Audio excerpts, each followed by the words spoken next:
Coming up next is an interesting topic. It says Infinity Stones for the Writers.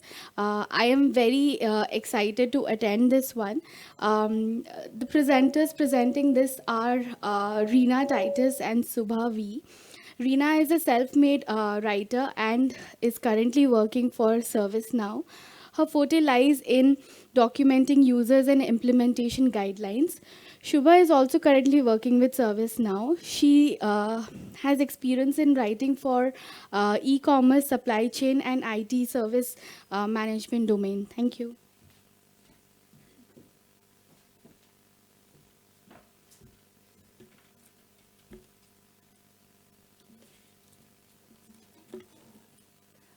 Hi, good afternoon, everybody, and welcome to our session on Infinity Stones for the writers.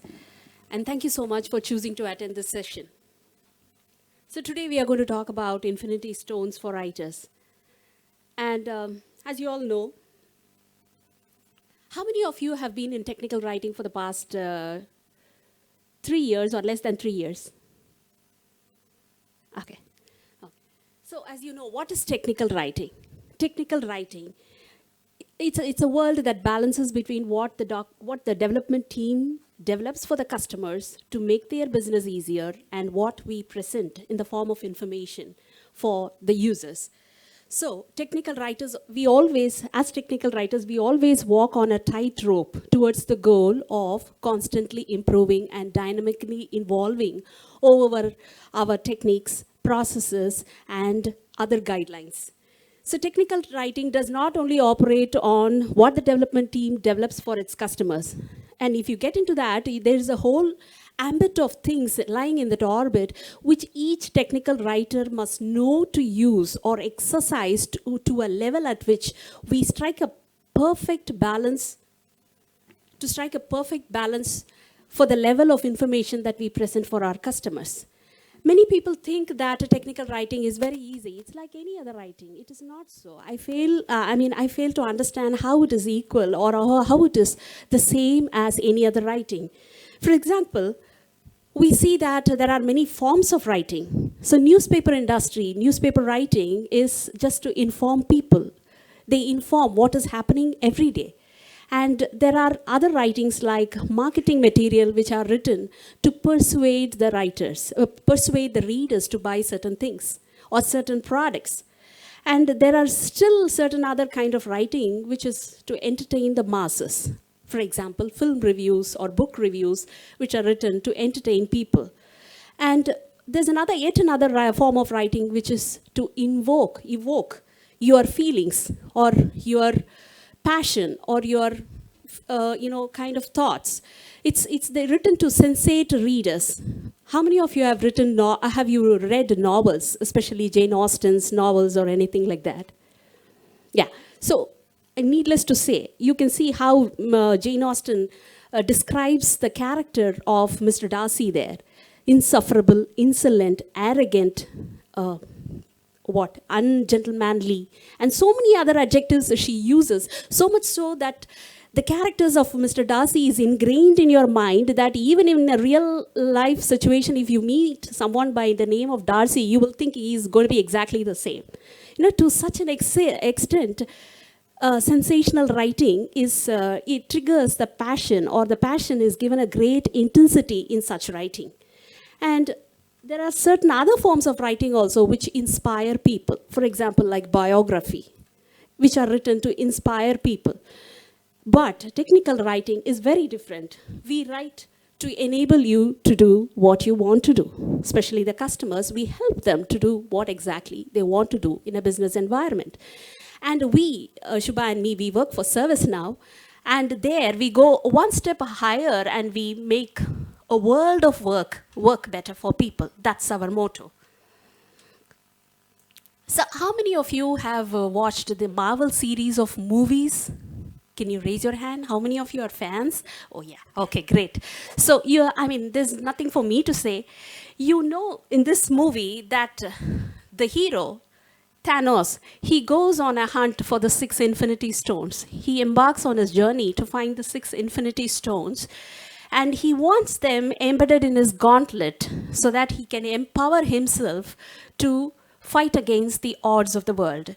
Why does he want to do that? He wants to halt the destruction of the universe and he wants to restore a balance. And how does he plan to do? He wants to sacrifice a few for the sake of many.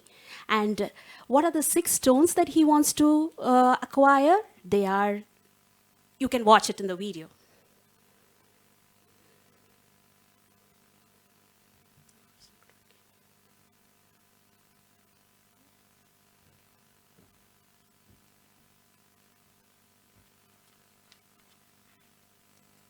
Are 6 immensely powerful objects tied to different aspects of the universe. These stones include the mind, space, power, reality, soul, and time stone. In ancient times, these stones were notoriously used by the Celestials, an incredibly ancient race of armored, godlike beings, who used the stones to pass judgment upon those who wronged them, and with the stones, were capable of destroying entire civilizations. Remnants of these Celestials can be seen scattered among the galaxy, such as the Celestial Head turned space colony in Guardians of the Galaxy. Each of the Infinity Stones have the ability to be wielded and used by a single being of exceptional power, or a group of lesser beings who focus their intent. Lesser individuals are usually incapable of grasping the full power of the stones, and are destroyed by them upon contact.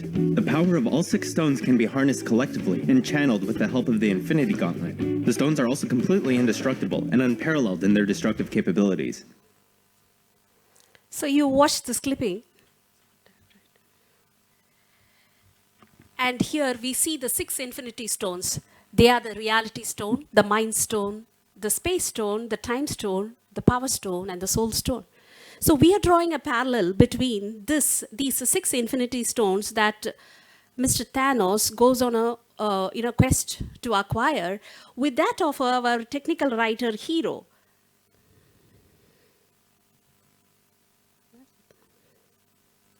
Okay. So he's our technical writer hero. We have named him as TWanos. He's a fictitious character. And he goes on a hunt for the 6 infinity writing stones to embed them in his gauntlet. His gauntlet is a challenge. As you all know, glove or a gauntlet also means a challenge. So he wants to embed his gauntlet, his challenge. He wants to empower himself with these 6 infinity stones. Now, in this session today, we are going to identify the 6 basic elements of writing, which TWanos wants to acquire to make a perfect level of documentation, perfect balance in documentation for to present as a perfect information content for his users. So in this case, so these are the different infinity stones that he identifies. Why does he do that? Because he wants to achieve a perfect balance, just as a master chef balances the different ingredients to balance and arrive at a perfect taste of a dish. So exactly that's what he wants to do, and he wants to find out how these stones will help each other and make the documentation better. So the first stone is the reality stone. So in the movie, if you understand it clearly, it talks about a certain material or certain liquid called ether. So what does this ether do? It converts the matter into dark matter. So the dark matter is something that exists in the outer space, and which can take the form of any material or any weak particle that is roaming around. It takes the form and shape.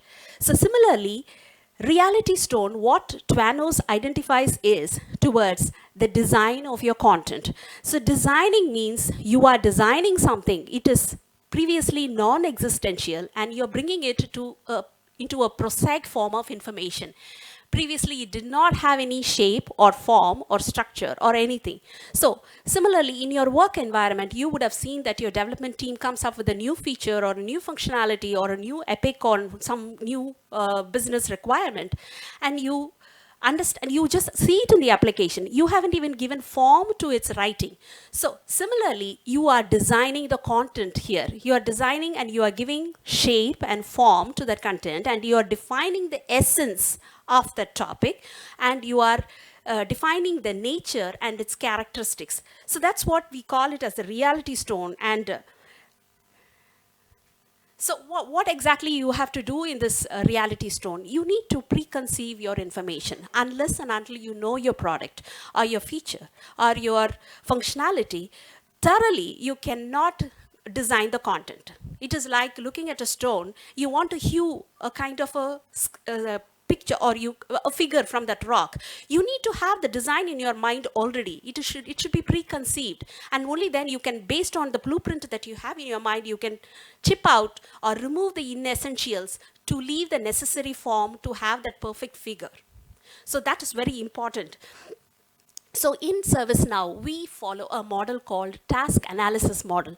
In this model, we identify certain 5 basic features and we answer these questions.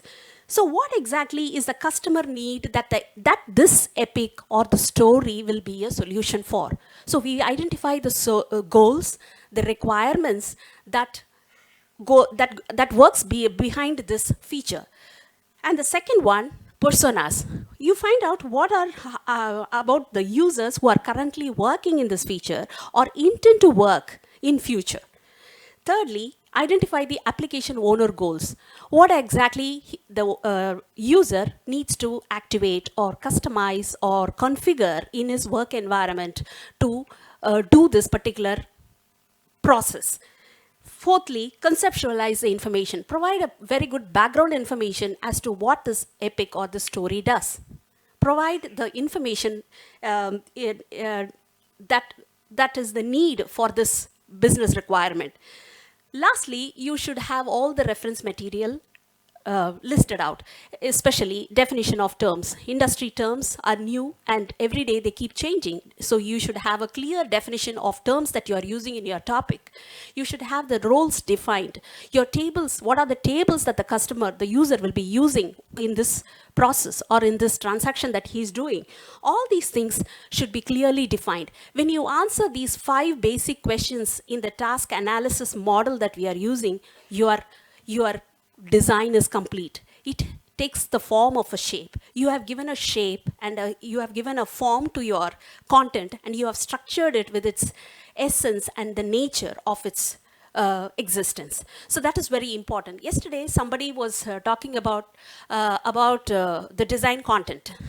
He mentioned that Dieter Rams was the famous person who designed design content principles. He said that designing is an act of communication, which means having a deep understanding of the person with whom you are communicating. So it is very important when you think about it. You design something. It's not that you have designed it and that's the end of it. You are having a deep communication with the person with whom the designer is communicating. Through that figurine or through that content, you are communicating with the user as to what you are going to say about it. So that is very important. And when you read about his design principles, it's very interesting. He goes on to say that your design content, a good design should be thorough till the last detail.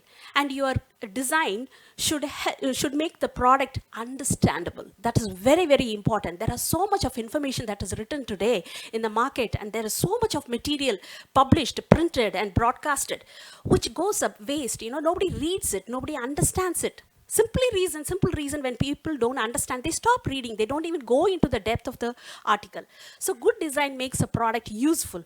So that is very important. So the first stone, the reality stone TWanos identifies is good design. If your design is good, you have laid the cornerstone for the structure of your building. So that's very, very important. And moving on to the next stone, which is the mind stone.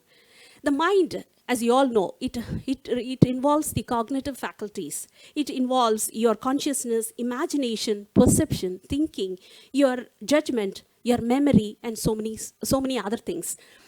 So when you design something, you are appealing to the user's cognitive skills. Your content that you are designing must appeal to him, what he is looking for. Just imagine, you are going into a website, simple things. You are going to pay an electricity bill. And if you find the UI not very reciprocative or not very clear, you get irritated and you want to know where exactly you should proceed to, fill up your things, fill up your details and get the payment done. So similarly, imagine the user is coming into your content information, your product doc, to understand certain things. He's stuck somewhere. He wants a help. He wants a remedy. So be empathetic towards him. Your information must focus on what you are going to say. So for example, your topic title should be very clear. It must be devoid of any ambiguity. The topic, you must not, there are many cases, even I have noticed, I used to click too many topic titles to understand what exactly is the one which is I'm looking for. This sometimes the readers get vexed actually to go and click too many things. So your topic title must be very clear. Your short description or your abstract or your summary of the topic must succinctly say that what exactly you're going to talk about. Don't go beating around the bush saying this and that. Why is the user reading this topic? And what will be the outcome of this topic? These are the two important things that you should understand. Why is he doing it? And it should be outcome-based content. If you answer these two questions in your topic, it will be very clear. And thirdly, structure your content. Don't just dump information somewhere in the article or somewhere.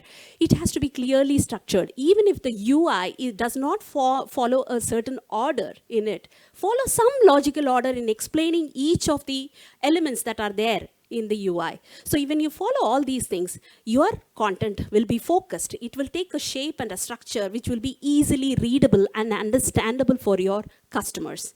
So in ServiceNow, we follow something called voice and tone model. In voice and tone, there are three simple things that we adhere to. What is it? It's simplicity, simple, human, and engaging. Simple. By simple, what do we mean? It makes your writing punchy. Some people think it's very simple. No, simple is good. It removes clutters in your topic.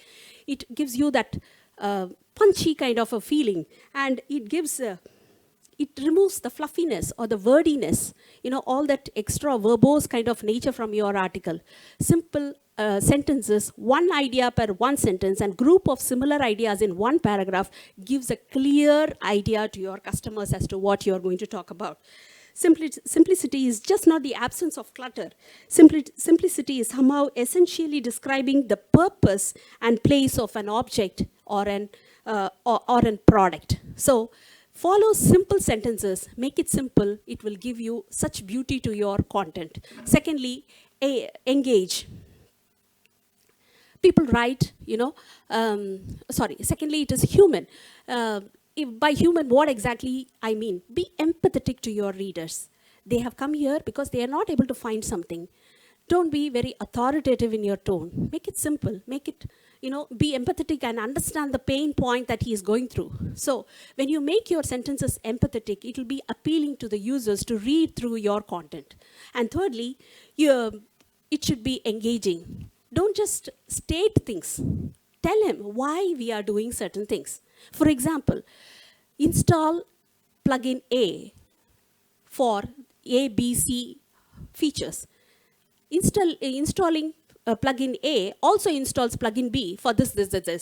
Don't say things like that. Tell him, if you want to access A, B, C features, install plugin A. And plugin A also installs additionally plugin B, which installs you further additional features. So when you engage him in your conversational way of writing, in your form of writing, it gives them that kind of a feeling or oneness as to what they want to do by reading that article. So that's very, very important. And moving on to the last one, which is the space tone, the blue tone. Okay, so now that you have written, your content is ready. It's just that don't think that there ends your job. You have written it, the release is over, you have dumped the information, it is gone as a PDF or HTML or whatever it is. No, it doesn't end there. You have to, according to the movie, what do they talk about for the space tone? It's opening a portal. Opening a portal means we are equating, TWanos is equating it to review and feedback channels. You open up a review and feedback channels, your information has gone to your users. How did that person take up your information? You need a reciprocation. Did he understand the matter or the content in the way that I wanted him to understand? This you need to know. When you get this kind of a reciprocation from your customers, from your users, it helps you to refine your content. That is where you develop your writing skills. So Ernest Hemingway says, after you write, read. That's very important. Unless you read, you cannot write. Unless you write, you cannot edit. So the first person who would be the best person to edit your content is you, because you have written it. Keep your content there in one screen and keep your application open. Read what you have written and navigate through the application and see what exactly have you written. Does it match? Does it go over the same process? And how the user would take it when he reads your content in play, when he sees the application or when he sees the UI. This understanding is very important. When you do this, you can remove a lot of clutter from your writing. You will make it even more refined. So in ServiceNow, we have a lot of in-house review process. Like we have peer reviews. We have a centralized editorial team where they review our topics or content with that of the guidelines, with the style guides that they have, and they see how we have followed the style guide and how we have implemented the voice and tone methodology and things like that. So when our content goes through so many iterations of reviews and processes, it becomes even more refined and it becomes even more clear for the customer. In ServiceNow, we also have a technical review cycle with that of our product management, with our development team, and with field people, with support people who are directly in connection with our customers, who are there in the field people, in the business, exact business environment. They get to see our articles and they see, okay, this is the term, we don't use it anymore. These are industrial jargons. You need to define it in such and such a way. So they give their inputs. When we have a constant interaction through this portal, through this channel of communication, we tend to refine and make it even more clearer. So that's how we refine our articles and our processes in ServiceNow. So with that, for the rest of the 3 stones, I would like to pass on to Subha. Thank you, Reena. So from now on, you'll start realizing that these infinity stones or the skill sets are really interdependent. The next one is the time stone. From the Marvel perspective, the time stone is all about controlling time. It is about rewinding time when you need and stopping time when there is the need and speeding up when required. It's pretty much the same in the documentation perspective as well. So for TWanos, our writer, this time stone is required to have proper time management in the documentation process. So in the doc process, you can break it down into 2 areas. One is the time management at the writer level, and the other is about valuing the time of the user who is actually reading your documentation. So so when we talk about time management at the writer level, we usually think that length of the release is a major factor. If the release length is too short, then things are going to be messed up. And if the length of the release is long enough, then we think everything will fall in place. But that's not the case, because whatever might be the length of the release, issues are going to come up, and there are certain variables that you cannot really control. So we at ServiceNow, we follow a few techniques to minimize the impact of these variables. So we first start with some release scope planning with our product owners and development managers, and we discuss all the epics planned for that release, and we also assign some weightage to each of these epics. And then we move on to decide what each writer wants to work on in that release. That could be self-learning, that could be some innovation work, some initiatives, or maybe some basic cleanup that is essential. So we have all this in place, and then we try to estimate the availability of the writer. So we try to come up with the work hours for each writer. So once we have all this data in place, we try to match up the availability of the writer with the amount of work available for that release, and we do some capacity planning. So once this is done, we get some kind of perspective about what can be done in that release. This might not be very concrete, but we have some data, estimated data. Now that the planning part is done, in the execution part, you sit with your dev teams or any other stakeholders and you come to an agreement with them about the mode of delivery and the time of delivery as well. Maybe you can agree upon a 1 sprint lag or a 2 sprint lag based on the work that the dev team does, and you deliver it accordingly. Once this is also done, there's one gray area that almost each of us here face, and that is getting review feedback from your SMEs. So I work with dev teams who are super serious about documentation, and they consider it to be a part of PD, product development. And I also work with dev teams who are very casual. I am let it be done when it gets done kind of attitude. So whatever the kind of team you're working with, so you have to educate everyone involved that documentation is a collective work. It's a collective responsibility. It's not that it's only the writer who is responsible for this documentation, because in spite of the fancy features that the dev team might have developed, the product will not be released without documentation, because this is also a legal contract, right?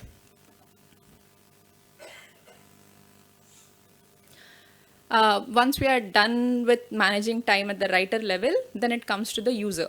So valuing the time of the user. So Reena spoke about the reality stone, which is all about designing content. So if that's taken care of, this stone is also partially taken care of, because you have all well-designed content that is really useful to the user. Basically, you should be focusing on creating outcome-based documentation for the user. So there are two types of deliverables that you can give.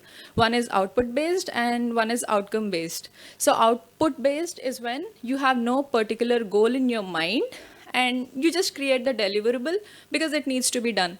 And outcome based is when you know what the desired outcome should be, and then you plan backwards to achieve that. For example, let us consider any bank. Maybe they want to create an app to extend their services. Output-based delivery is when they create the app with all fancy features with no goal in mind. And outcome-based delivery is when maybe the outcome that they want is increase in the number of customers, which is a very high-level outcome. I mean, I just can't do things by knowing just that I want to increase the number of customers. So I have to break it down into actionable items. Maybe like I want an app that will reduce the number of customers who are visiting the branch just to update their address. If this can be done online in the app, maybe that will have happy customers and increase the number of customers. So that's outcome-based deliverable. For this, I also have an example from my own experience as well. So I was once assigned a new product. Because it's new, I had a chance to learn all about it, and I was all excited, and I wrote documentation assuming what customers might need, and we got it released. Dev team was happy with the documentation and we got it released.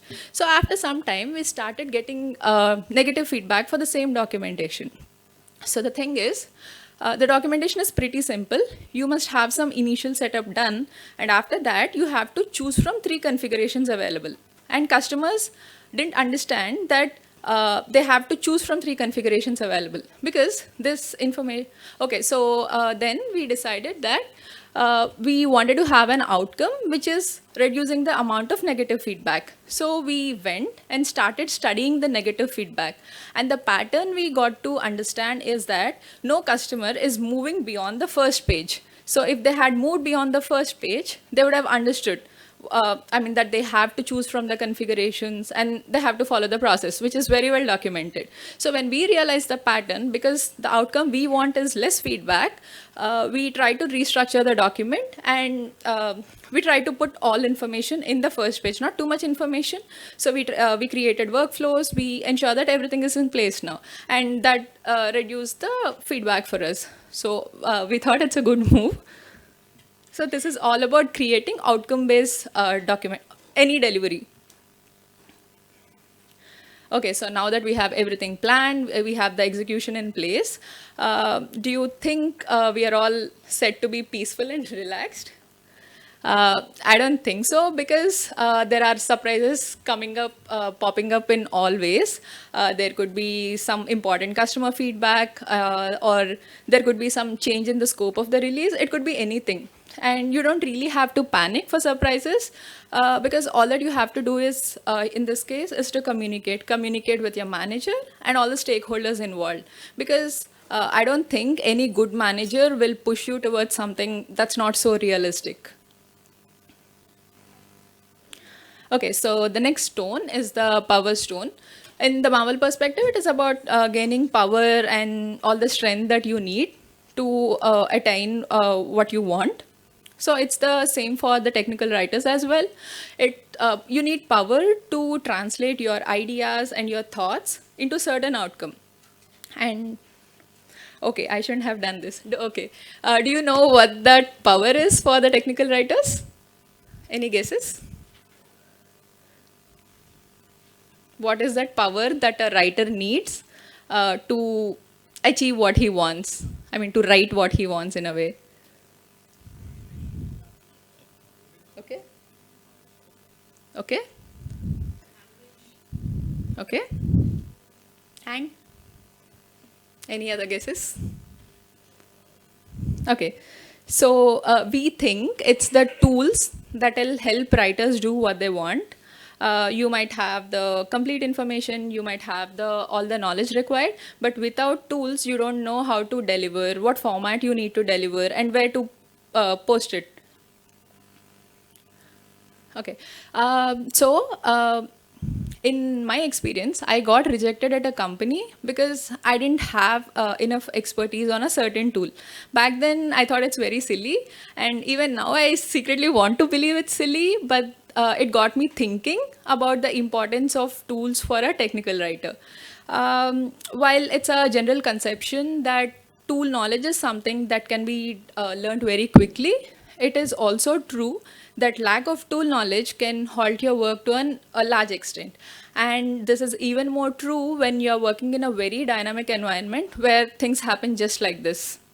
So we at ServiceNow, what we do for this is we have a very extensive program for every new hire who joins us, where we train him extensively on the tools and the processes that we follow. We also have a dedicated tools team who have in-depth knowledge of the tools to help us when we are stuck somewhere. Also, these tools just not help us in publishing the content in the way we want. It will also make the content discoverable, because what good use is good content lying there without no one discovering it and not being helpful. Yeah, and so there's also a saying that with great power comes great responsibility.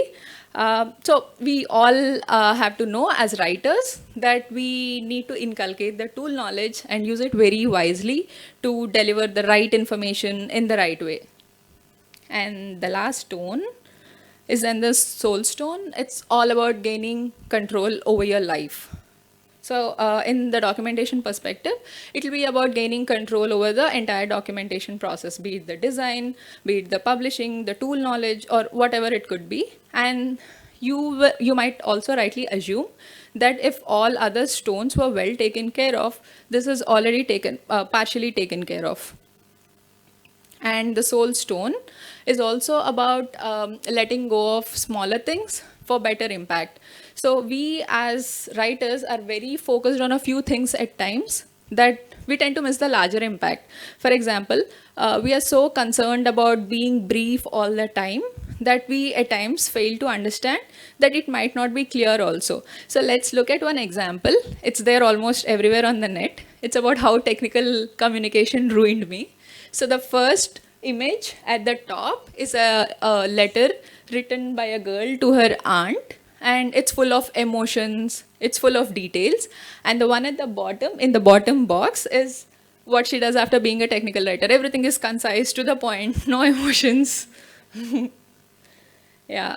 So this is one example of what to let go and where. Even in the movie, Thanos, when he goes in search of this soul stone, he's told that if you need the soul stone, you have to let go of another soul from your side, and he will let go of his daughter. This is just to tell us the importance of what to let go and when.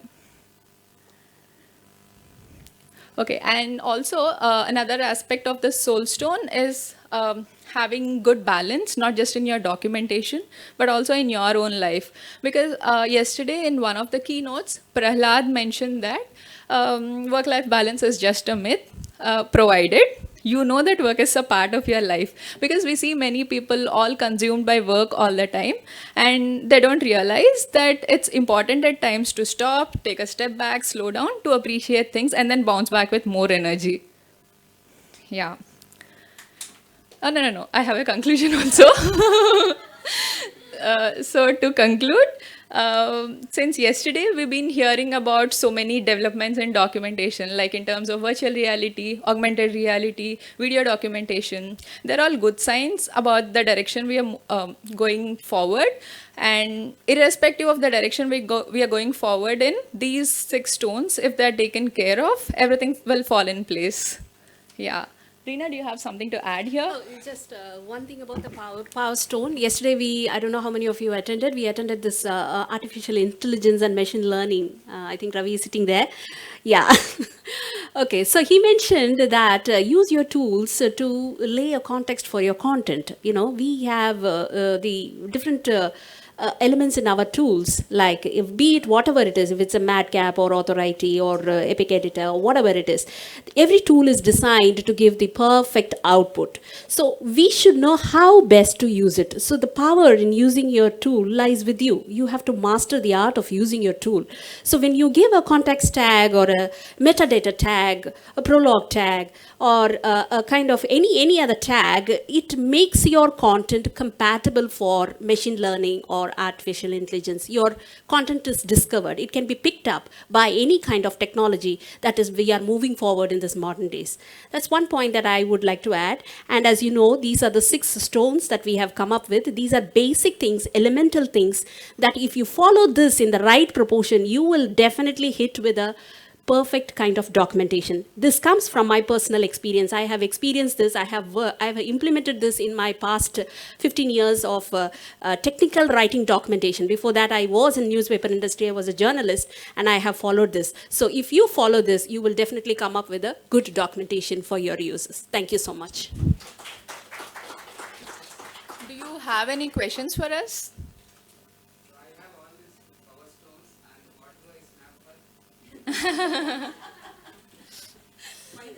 Yeah. Yes.